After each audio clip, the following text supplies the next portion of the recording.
Welcome to Unstoppable at Craig, where we pull back the curtain on what makes healthy workplace cultures click and what happens when people are empowered to expand the boundaries of what is possible.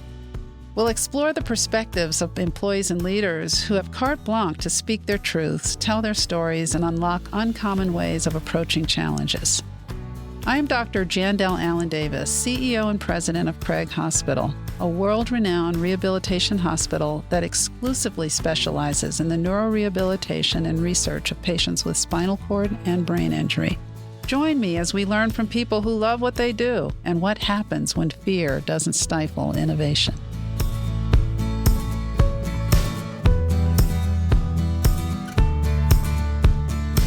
It is so cool that we're here today getting to do this. I'm almost giddy and giggly. I'll try not to be. Having this opportunity to talk with Bobby LeFebre, who is a recent friend, I would say, although I have known of your work from afar for a long time. So it means a ton that you would spend time with Craig, with me today, talking about the whole topic of creativity. But, you know, this podcast is really focused and created and hopefully sharing some messages of what it's like and what's required of leaders in this particular epoch in which we find ourselves. And so I have the privilege and the opportunity to think about leadership through a ton of lenses and speak to people inside and outside of Craig on any of a host of topics. And one for sure, the minute we launched this, that I wanted to spend time talking about was the importance of creativity in the workplace. So it just seemed super fitting in terms of understanding the importance of creativity that I had a chance to talk with you, Colorado's former, just recently completed your term as our Poet Laureate, which is an amazing honor and in some ways not surprising to me. Thank you. But back to the topic of creativity in organizations today, you know, I ground this work in a lot of ways in Daniel Pink's A Whole New Mind, where he talked about and puts forth the notion that we've solved effectively the easy stuff in our planet. I like to say we can get food from one side of the world to the other. For the most part, water is clean, and we know how to clean it, even in the places where it isn't. You know, we can fly planes to crazy places. We've done all the technical stuff, the hard societal, organizational, structural components of how our world works. Requires a different way of thinking. And that's what Pink talks about, this notion of the whole new mind, is that we're in a very complex world that's going to take a different sort of approach and way of thinking about it. And I think creativity has a super important role to play. Absolutely. You know, creativity it's really all we know. It's been a, you know, as you said, a tool, I think, throughout human history to move us forward in so many different ways. Yes. It's something that has propelled us into new ways of being, new ways of thinking. And when I think about it, without that process, we would not be continuing to evolve and change and grow. And so I do think it's a foundational element to our humanness, our ability to take in, analyze, and then put out. And I think that's that process, you know, both artistically, talking about leadership, or even just, you know, living in this world that we are in. Every single day we utilize it, whether or not we are conscious of it or not, constantly processing, constantly analyzing, and then creating something from that. And I think that's something that I value and really, really love about who we are and how we do. Yeah. I love that you just brought it out to say that, and we ought to talk at some point about how we beat that notion of creativity through the narrow lens of how we think about it out of kids at an early age, and how in the workplace we make it sound like this weird, fluffy stuff, as opposed to taking a step back and saying, no, this is who we are. As I think about creativity and innovation, I find myself thinking about how does posing the question, what if? How we get what we get, how we grow what we grow, how we do what we do, and how we have evolved over time. I think that question, you know, what if, the root of that is curiosity. And I think when we stop thinking in a way that is curious and we stop behaving in a way that's curious, we find ourselves stagnant, and we can't grow, we can't move, we can't innovate in a place of stagnation. And so when I think about what it means to be curious, there's an activeness attached to that. When we're curious, we're hungry for new ways of looking at things, of interrogating who we are, how we are, and why. And that's not just the personal, but the collective. We have to ask those questions of ourselves, but we also have to ask those questions about societies and systems and institutions and epistemologies and ways of knowing and being. Because when we stop being curious and we stop thinking about what if, what is, we lose sight of that visionary aspect of our being. And I think that it's applicable to every aspect of life, and I try to look at the world through curious eyes every single day, whether that's through my artistic practice or, my work in human services or my activism or my advocacy for arts and culture, cultural identity. All of these things have to be reimagined, and imagination is the vehicle by which we get to those things. And if we don't activate those things, we're just boring. What's been in the way, or what is in the way in organizations and in leadership that beats the creativity out? Yeah. We have a very binary way of looking at things in this world, unfortunately. Mm-hmm. And it's either this or that all the time. And all of the fun stuff lives in the middle of those two things, right? And so I think that's part of the issue is the business world, leadership world. Often we look at things like creativity as not important. It's that old cliche, right? Of what you're looking for is what you'll see. Yeah. And so if we're not looking to be in this space of growth and with the growth mindset, we're not going to see those things. And so I think that's part of the issue is we have to change the lens by which we look at everything, or just recognize that this is creativity. This is art in action. The ways in which leaders can engage with, their communities is, I think, one of collaboration. And I think that good leaders understand that. They understand communication. They're not afraid to explore. They're not afraid to learn from folks, right? I think if we look at leadership in a more circular way as opposed to a hierarchical one, that collaboration, that, influence really disrupts sort of these archaic ways of thinking and doing and being. And the more that we can do that, I think the better we're going to be. The part that I will tell you over my leadership journey that I found most frustrating is the inability to slow down, mm-hmm. to allow for sort of the creative process to play out. I loved what you said about this binary, the either or. One of my favorite saying is life is lived in the gray. We actually don't live at these other sorts of, at the poles. Absolutely. Life is lived in the gray, and it is the fun part.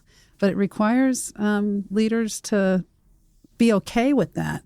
How do you think America or the world or organizations arrived at this sort of shore of,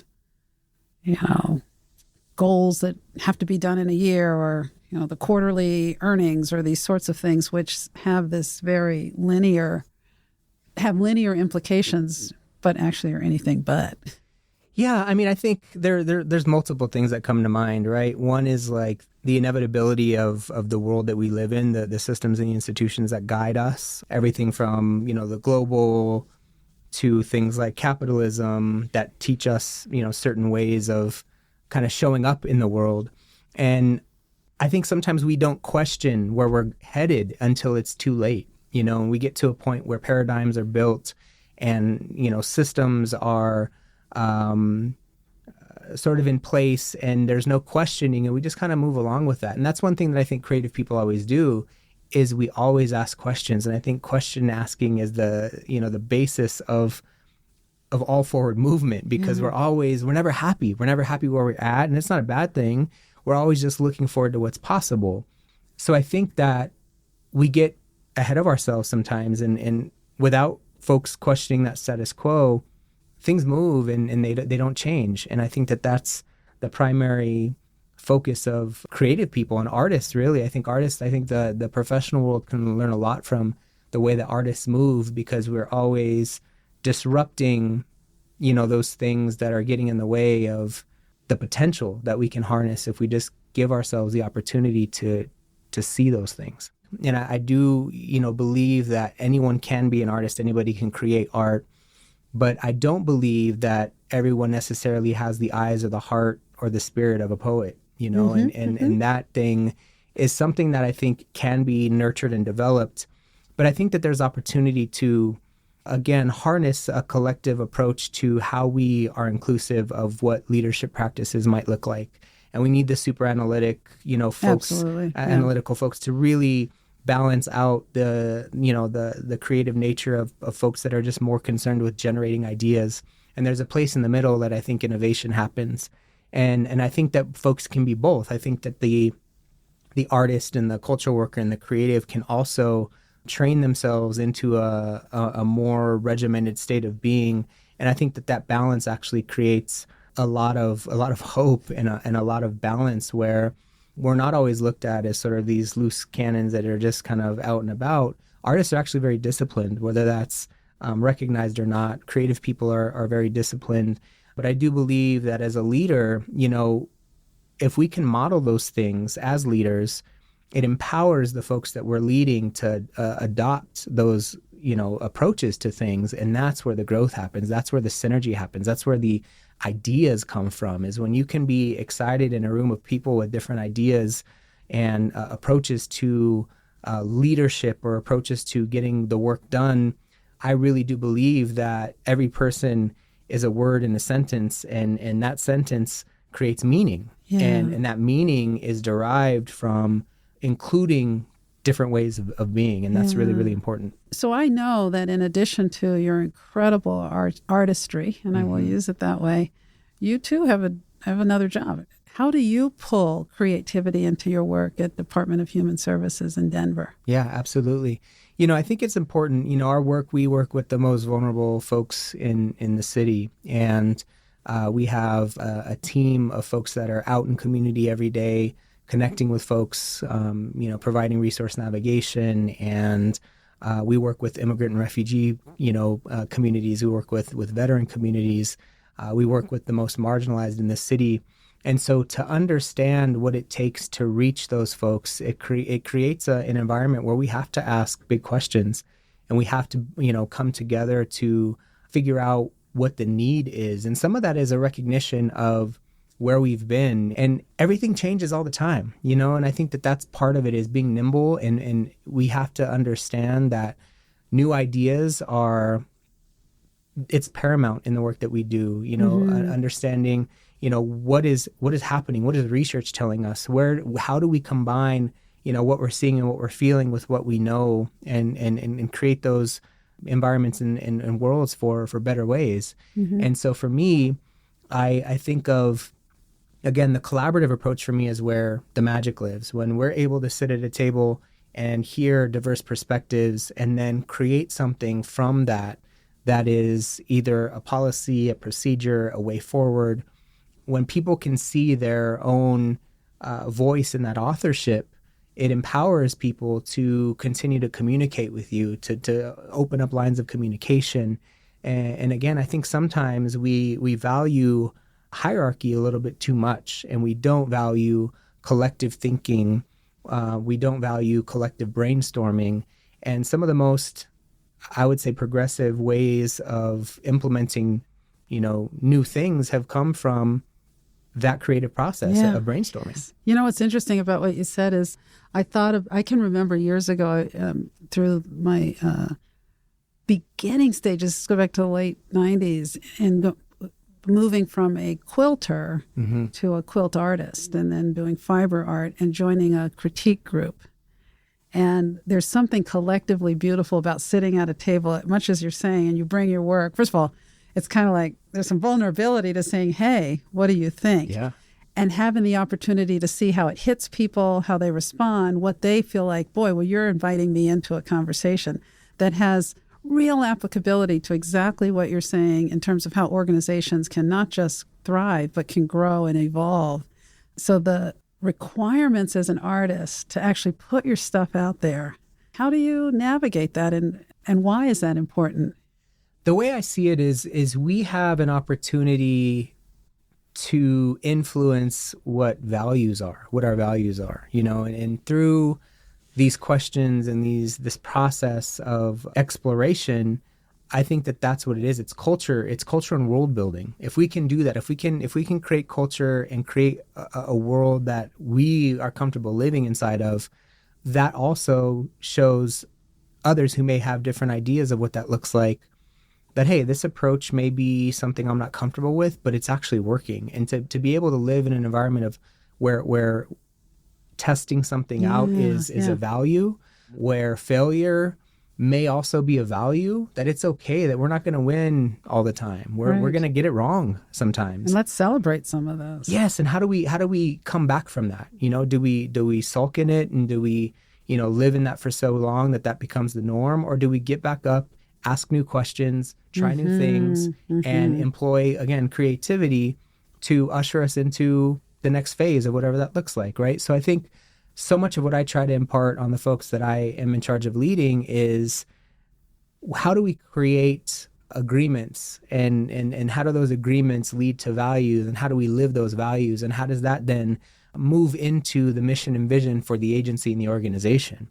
All of those things are connected. And so how do we influence those things, and realizing that it should always be a work in progress. We should always be moving and changing and thinking differently. And it's okay if our strategic plan changes, and it's okay if our approach changes, and it's okay if our leadership changes, but the work needs to be rooted in, who we're serving and how we ultimately get to those places. The thing that hit me as you were talking is the idea of happy accidents and risk-taking, not as something that's scary, but imagine waking up in the morning and saying, I'm going to risk some stuff today. Yeah.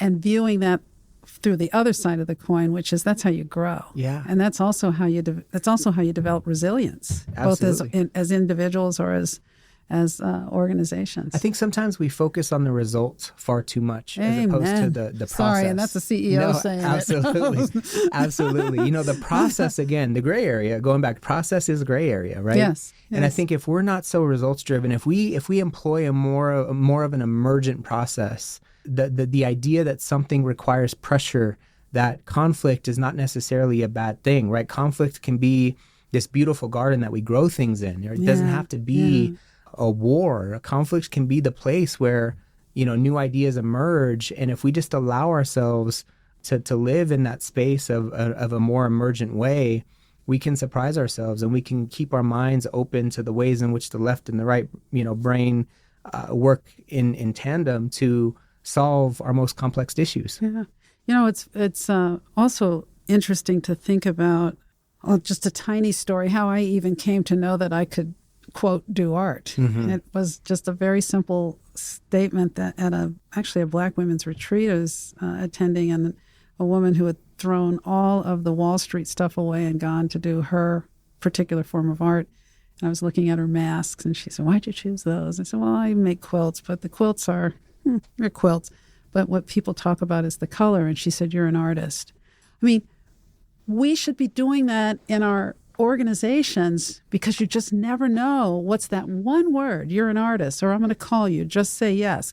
Taking the risk and showing somebody, that person who is, quote, frontline or middle management, as opposed to thinking we have to have all the answers. It seems to me, in hearing you talk, that there's this way that you pull communities together. There's not this sense that everybody has to have suits and ties and degrees. Even within your team, everybody has the opportunity to have voice heard. Absolutely. And I think that one of the things I struggle with most is like new conversations with folks, whether that's in a personal way or in a professional way, in an artistic way. Because when we meet people for the first time, one of the first questions we ask is, "So what do you do?" And I start to sweat when that question happens, because I don't want to monopolize time. But I think that one thing in the professional space that we often get wrong is the fact that we are only our titles, or we are only where our jobs are. Yes. We are complicated human beings who have diverse, interests in multiple things. And so when I introduce myself, I try to open that space up of saying, yes, I'm a director. Yes, I'm a poet. Yes, I'm this. However, all of those things make up who I am. So it's hard. So when I introduce myself, often I'll say I'm a writer, performer, and cultural worker. And then I'll go and sort of include what that means. As a writer, I'm a poet, I'm a playwright. As a performer, I'm an actor. As a cultural worker, I work in human services. I do all these things because I think if we could start to change the ways in which we introduce ourselves, the ways in which we claim who we are in our wholeness and our complete, complexity, as opposed to talk about our titles, our place of work, it's not necessarily like, who are we? Who are we really? Yeah. How do you explain yourself to someone according to the things that energize you, that make you who you are, right? I hosted a dinner series around radical imagination. And the first question that I asked as part of that series was, who are you? What is your work? And who are your people? And I really wanted to get at, like, who are you really? Like, not what is your title, what is your job, but like, who are you at your core? How do you see yourself? What makes you you? What is your work? I think is a better question than what do you do, or what is your profession? Because your work can be multiple things. It can be your job. It can be your creative work. It could be your community work. But I think the idea of what is your work and phrasing that in a way that makes people think about it differently is interesting. And then, who are your people? Not necessarily like family or whatever, but who do you see as your community? And how does that impact who you are and how you show up? Yes. And what are the values of that community? And how does that make you who you are? It's something that is just even 4.5 years in at Craig still astounds me almost daily, and that's not dramatic, is how we meet our patients where they are, whoever the we's are. It doesn't have to just be people in therapy. It could be me walking through the halls and just saying hello. And in ways that sometimes are very deliberate, but most of the time are just sort of part of the vibe here to say, what if? Based on who you are, who are your people, what do you do? Not do, but sometimes what do you do? Because it is important from a livelihood perspective. And then to adapt our response to that call in a way that serves the mission of rehabilitation. This place it's like creativity everywhere. Absolutely. And I think one thing about that process that you're outlining, I think the most important part of that, I think sometimes, especially because we use that phrase in human services a lot too, in social work, we meet people where they are. But sometimes we make assumptions about where people are without asking them where they're actually at. And so the conversation that needs to happen with that is, I have maybe a data-informed perspective of, who you are and where you are, but I would love to hear directly from you as to, where you really are, so that I can meet you there as far as what my job is to involve you in that, conversation, or to provide you with whatever it is that we are doing. And so I think that it's basic, conversations. And I think we've actually gone away with that. I think we as a society, we're pulling away from one another. And some of that is social and societal, and some of that is, circumstance. I won't say we're through a global pandemic, but we experienced one, and that definitely changed the way that we interact with one another. It changed our proximity to one another. It changed the way that we see ourselves and the people around us. And I think that we need to get back to some of those very simple human, ways of interacting with one another, conversing with one another, getting to know one another. And as a leader, that's one thing that I really try to do. I want to know all of the people that I work with. I want to know, not only what they do in their work, but like what drives them outside of that. Because the more I understand that, the better I can support them in times of need. I could not agree with you more that we are impatient. There's something with the way that we've organized the notion of time. We've lost the ability to think about context, which I will tell you, back to this notion of inclusion and belonging, there are people on this planet who are just context-rich people. There are cultures that are context-rich. And then there are ones, and I remember hearing a cultural anthropologist talk about this some years ago, based on growing seasons and things like that you don't have the time to do that kind of sitting around talking things. And these are the things that then, in a lot of ways, have spawned the kinds of approaches in sort of modern business to the way we do things. And I know I personally, as a leader, I know I can drive some people crazy because I am a context-rich person. I need to understand what I'm swimming in order to know how to help and to facilitate how we swim out or swim better in that context. I was in New York, and I was hanging out with a friend of mine who's an actor, and I started my creative pursuits as an actor as well.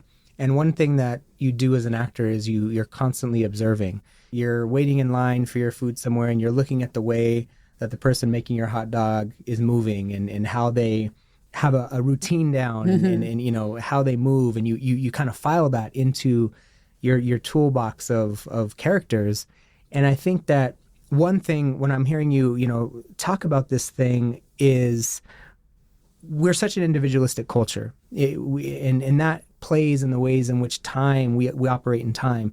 When you catch up with someone for the first time in a long time, you ask them how they are. First thing they tell you is, "I'm busy. I'm busy. I'm so busy. Oh, I'm good. I'm busy. Busy. It's what we say. Busy. But like, what are we doing in that busyness? And creativity you need time to be creative. To breathe, you need time, And I think that that's part of my leadership journey. Has also taught me that if I am constantly moving and I don't take time to connect with people or to think or to analyze, I'm also modeling a behavior that the folks that I'm in charge of leading are going to adopt.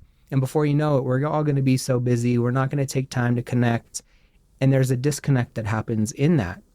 And so I think that if we are able to, it's fine to be busy if it's on purpose, if it's purposeful, if we have a plan, right? If we have ideas about how we're spending our time, and ensuring that we're maximizing that, as opposed to just being busy for busy's sake, because it's not helpful. Yeah, it's become this crazy badge of honor. I wanted to go back to the notion of really saying, who are you? It's another thing that is so inherent in what happens at Craig, because when our patients and families arrive at the door ready to start this next chapter of this journey that is a true right or left turn in their life's walk, literally in some cases, there's a vulnerability that it's almost like all of the sort of illusions or the masks or things that you might wear in your day-to-day are gone when you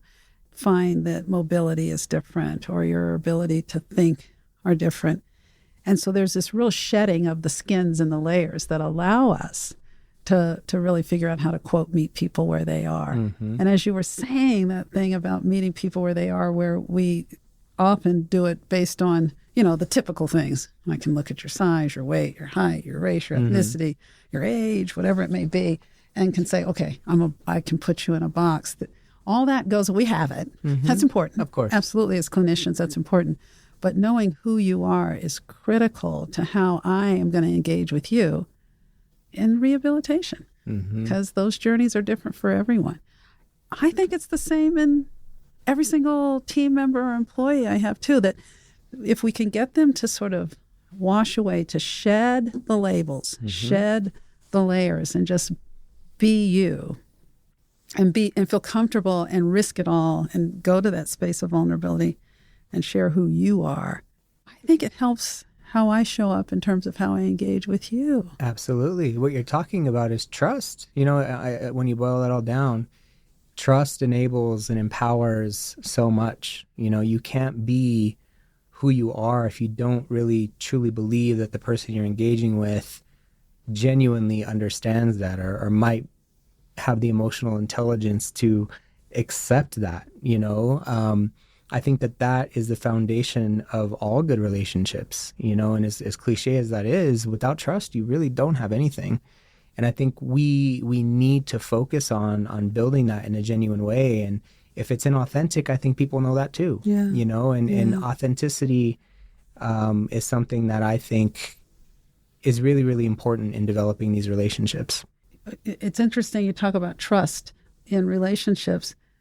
What I think I'm figuring out in this artist's journey is that I also have to trust the medium. I have to trust the medium and just not feel like I have to control it so much. And that's when the cool stuff happens. Translate that to work. Absolutely. Yeah. I think it goes back to the process, right? It's loving the idea that there's possibility. There's possibility in material, there's possibility in people, there's possibility in process. And that's what we do. We sort of put our hope in the idea that there is something on the other side of this. And we may not need to assign value to that. Whatever it is may just be. And I think that we have a hard time sometimes when we can't clearly see the connection between what's in front of us and what will become of that. Many pieces in front of us, sometimes you can't really see the final product. But I think that so much of leadership is that as well. It's taking a risk of, taking these multiple pieces and creating something from that may be new. Yeah. And I think people struggle in that. Yeah, there's this phrase that when lost, any map will do. How's that for creativity? The whole story about these soldiers, and I think World War I, who got lost in the mountains and were thought to have perished. And then someone found in their rucksack a map, and they used that map to navigate themselves out of this snowstorm. Back in the hospital, someone looked at the map. It was a map of the Pyrenees, not the Alps, or the other way around where they were. And so this idea of sense making, which does take a few things that I think are part of the artist's heart too.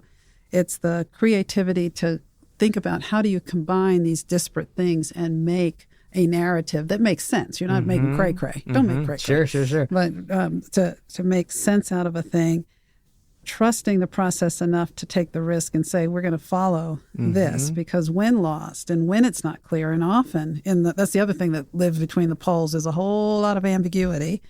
Somebody's got to be the person who's willing to take the risk and try to create an image, create a narrative or a framing, and then start to take the steps. What came to mind when you said that is that structure empowers freedom in a lot of ways. Yeah. If you have a structure, even if it's loose, and you follow that, it will lead you somewhere. And if you are brave enough to follow that through, there's something on the other side.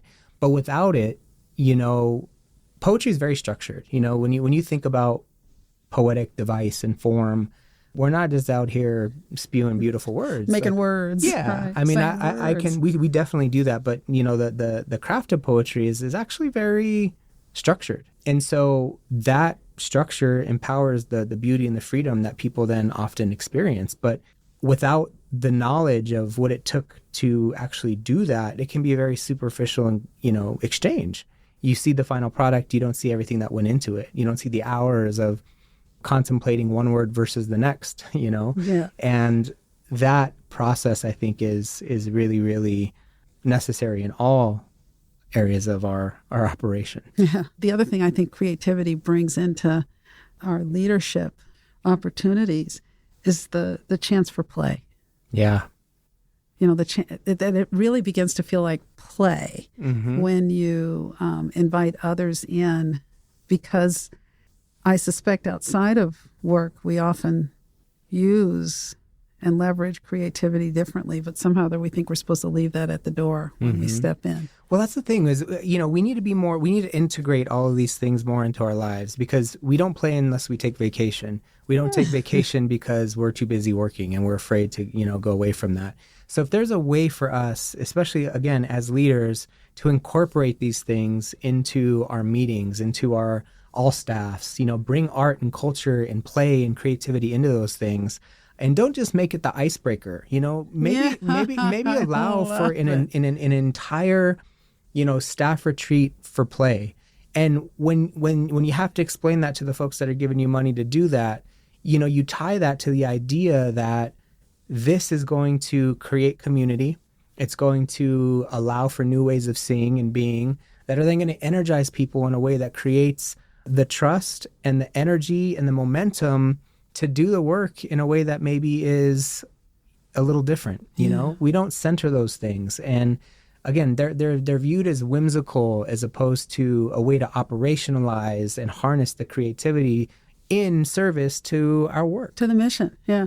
So I'm going to switch my agenda around next time and say the icebreaker will be that work stuff. Yeah. And the rest of the time, exactly, we don't play. We can try. We can play. Maybe not all the time, but that's one approach. We can mix things up, and I think that also I think is a revolutionary way of seeing, and it's testing, and it may not work, but why not try it? And why not try it with people?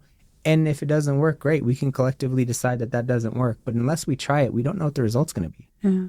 That is a perfect and beautiful way to end this time together. You know, my prayer for leaders is that they lose the fear of bringing their whole selves in, because we do have a right way of thinking and a left way of thinking, and we desperately need both. Mm-hmm. But in particular, in today's world, we need those right-oriented thinkers to come in and boldly ask the question, what if? So thank you for what you do. Keep asking the what if and all the other good questions that create community and connection. Sure will. Thank you very much. Thank you, Bobby. I have lots of thoughts right now. Probably the most resounding one that I know that we as leaders need to really, really mess around in and swim around in, feel the discomfort of, is getting comfortable with the use of this thing that can feel elusive, but as we've talked about, is really part of how we were wired. And that is this notion of using creativity to drive some very different outcomes. Some of what I think are the good things that can come from that, the benefits that can come from that, is that it does have the outcome or creates the opportunity for far more inclusiveness and belonging.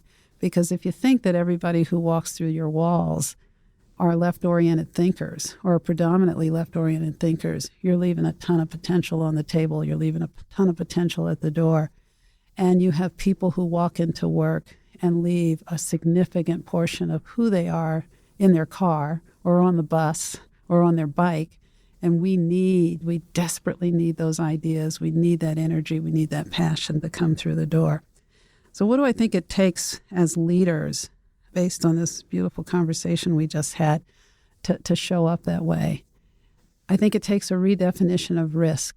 I think it takes a willingness to celebrate risk, to do something which I learned many years ago as part of my own creative journey, to celebrate the happy accident, to be able to adapt when things don't, and I've done it, which is what we are called to do as leaders all day long, because there is so little predictability in our work or in our world today. I think people are hungry for workplaces that are teeming with that kind of vibrancy. And my request or my hope for you who are listening is that you will take that big leap into the faith that the world can hold you and can hold a leader who shows up asking gigantic what-if questions, are willing to sit with the tension that it will imbue for sure, and truly have the patience to say, this is one of those go slow to go fast moments, to invest heavily in the beginning of any endeavor and to look at things through many, many lenses, to trust that when you're in these ambiguous waters, which we are for sure now, and frankly at any given epoch always have been, that any map will do, and you've got great people around you, creatives, left-oriented statisticians and analysts who put together in a room can draw you one heck of a map that could take you places when you are willing to risk it and be humble and set aside ego and create magic. So thank you for spending time with us today. Beautiful opportunity to hang with a truly beautiful soul. And I think that's what makes the world so special.